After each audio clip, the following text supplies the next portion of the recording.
Kasi birthday ko ngayon, 24. Kahit na wala talaga, pero okay lang, kahit ng tubig.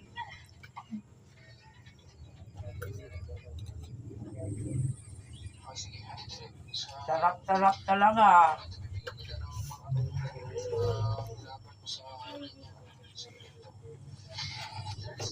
Kahit na walang ipin. I-post niya na Facebook ma. Yes, na.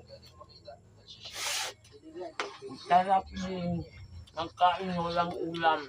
Kasi masakit talaga ang mga ko katawan. Hindi na ako magkain ng ulam kasi masakit talaga. Ayaw ko na yung masakit. Magkain na lang ako ng tubig. Kanyang tubig. Walang ulam-ulam. Pwede na rin sa akin. Si mama wala na bukis ang kamot. Sarap. Guys,